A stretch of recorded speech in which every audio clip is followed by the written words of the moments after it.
Today I messed up by not getting my gallbladder removed. Eating any fatty, pretty much all meat except turkey and venison, or greasy foods, like pizza, always gave me what felt like a stomach ache.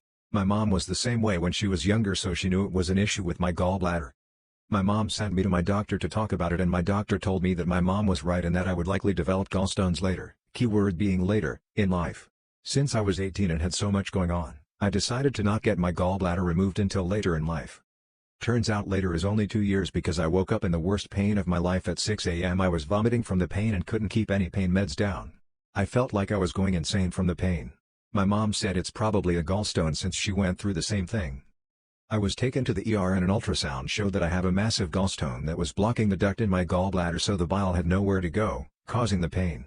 At 10 a.m. they finally gave me Motrin steroids and set me up with a consultation appointment to get my gallbladder removed. Now any of my trigger foods can cause this level of pain to possibly happen until my gallbladder is removed. Should have just got it out 2 years ago. Today I messed up by not washing my hands after making chili. Okay, so I was making chili while my daughter is at her friend's birthday party. I cut all of the vegetables including a couple of jalapenos to give it a little heat. Now, my wife had told me not to make it too spicy, so I used my fingers to clean out the seeds and insides of the jalapenos before cutting them up and adding them to the chili. All fine, until I realize I lost track of time and have to collect the kid. Okay, I still have time, but here is where the fuck up happens. I clean my hands really quick, then decide to go to the bathroom before I leave. Yes, it's what you expected, spicy penis fun. However, since I did clean my hands a little, it doesn't start to burn right away. I don't notice until I'm halfway to the house and I feel a tingle in my bits.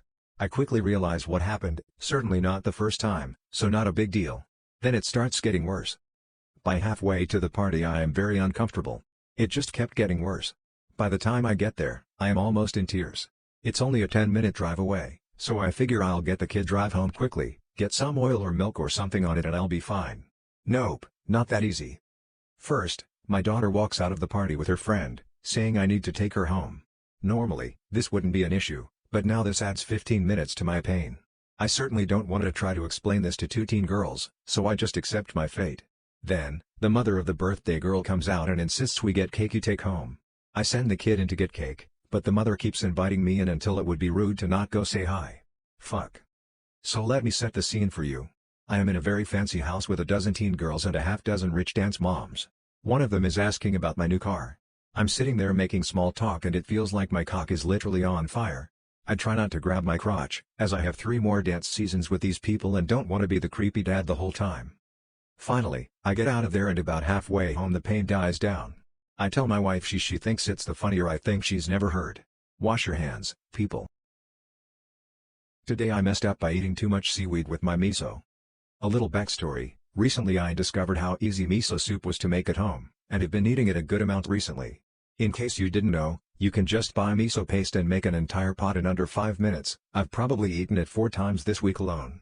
I had just been following an online recipe I found for it, and it was great. I started experimenting with changing some ingredients quantities such as adding more tofu or more seaweed. Little did I know that this was probably the worst mistake I could make. In case you didn't know, seaweed is extremely high in fiber. I normally added about 1/4 of a sheet of dried seaweed per bowl normally, but this time, I for some reason decided to use 4 full sheets of dried seaweed instead.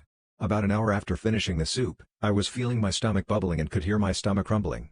At this point I didn't think anything was wrong, and just thought it was weird. 2 hours later, my stomach had started cramping. I now realized something was wrong, but I didn't realize to what extent it was. 3 hours later. This was the breaking point. At this time my stomach was cramping, I could feel it bubbling like lava inside me. I continued sitting at my desk, as by this point I knew if I moved, things wouldn't be very enjoyable. I just sat there, waiting for the inevitable. I then felt it knocking at my back door, and the floodgates opened. I managed to grab the empty bowl of miso soup off my desk just in time. I won't go into detail what happened next, but it was completely liquid. I am currently sitting on the toilet waiting for it all to be over. I have learned my lesson. Today I messed up by dragging a dead deer to the ditch. One particular pair of neighbors, who we've never spoken with, always seem to walk by my house at the exact moment I'm doing weird stuff. A few months ago they witnessed me holding a ladle, under my dog, to collect pee for a urine sample for the vet. Today, they walked by as I was dragging a dead deer to the ditch. The unfortunate deer had been shot by a hunter and died on my property. When I called the city they said they could pick it up, but only on the city property, which is the ditch at the end of my drive.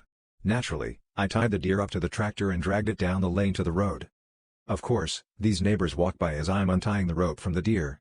I waved to them but realized too late my glove was covered in deer blood. They did not wave back. Fairly certain they think I'm a psycho who collects dog pee in a ladle and hides deer bodies in the ditch.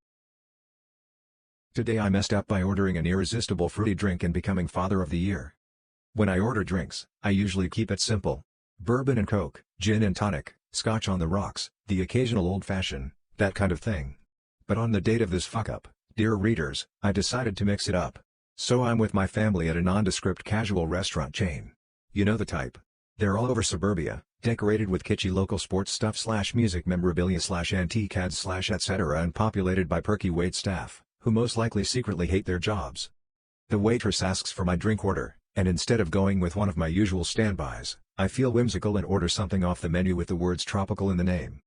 When she brings our drinks, mine is an explosion of colors with a cornucopia of tropical fruit adorning the sides. It's super sweet, probably has enough sugar in it to last 2 days, but tasty, refreshing, and stronger than I would have initially expected. After drinking about a quarter of it, I go to hit the gentleman's room. Upon my return from the facilities, my 4-year-old at the time, daughter has this mischievous and somewhat conspiratorial look on her face.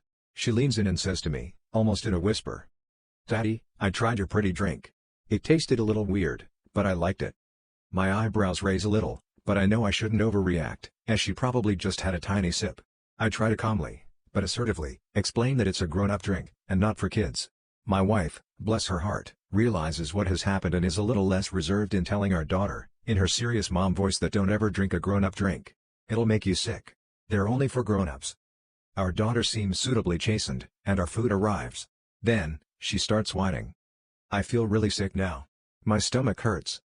Part of me thinks this is just psychosomatic, because we put the idea in her head of the inevitability of her getting ill. But then, blue all over the table. And it was projectile.